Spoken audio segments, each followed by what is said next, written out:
Bismillahirrahmanirrahim. Assalamu alaikum wa rahmatullah.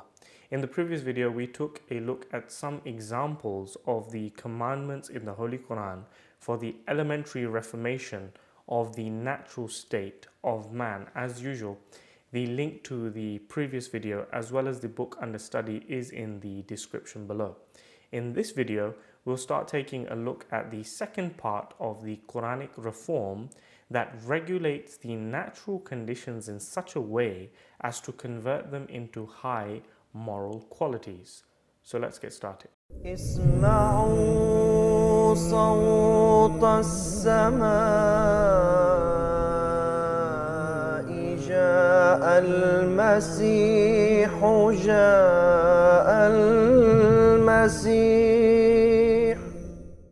His Holiness explains, in short, moral qualities fall under two heads. First, those moral qualities that enable a person to discard evil, and secondly, those that enable a person to do good.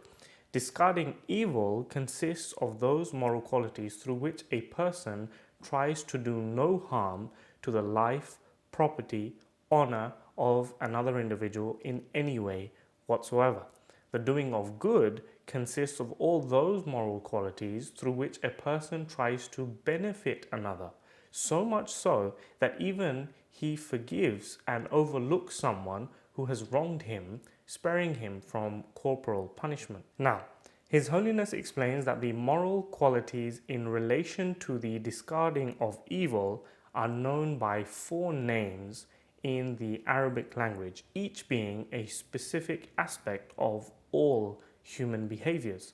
The first of these moral qualities is called ihsan, which means chastity.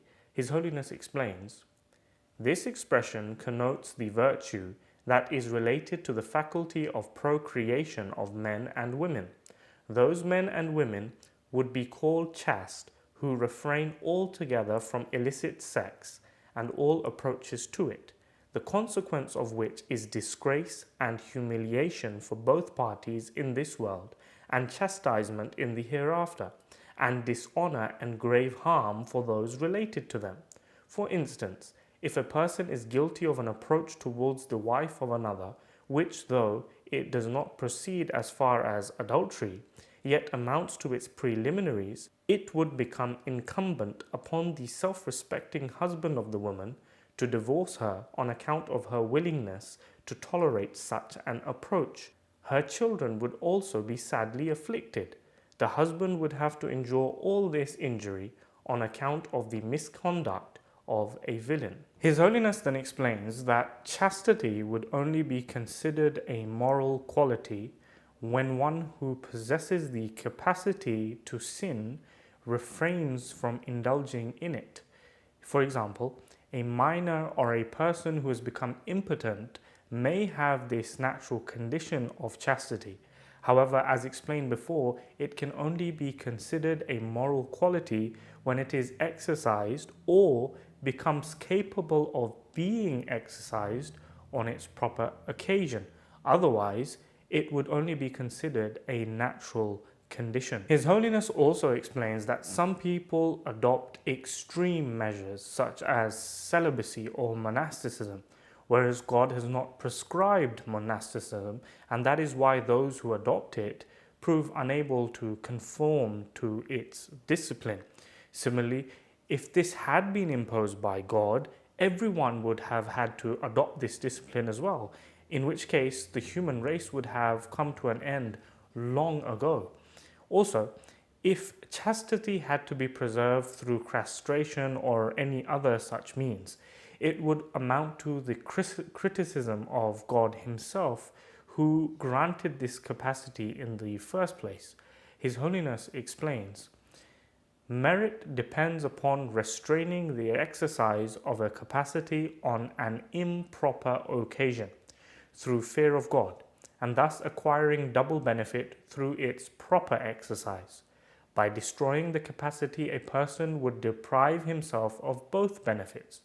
Merit depends upon the possession of the capacity and its proper regulation. Now, since this vice and its preliminaries can be practiced by both men and women, The Holy Quran provides commandments accordingly. His Holiness, paraphrasing these commandments of the Holy Quran, states, "Direct the believing men to restrain their eyes from looking at women outside the prohibited degrees, so openly as to be sexually excited by them, and to cultivate the habit of guarding their looks, and should safeguard their private parts at all cost.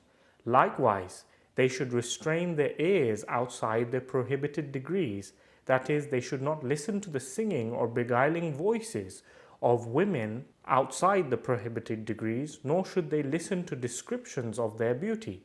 This is a good way of preserving the purity of their looks and hearts.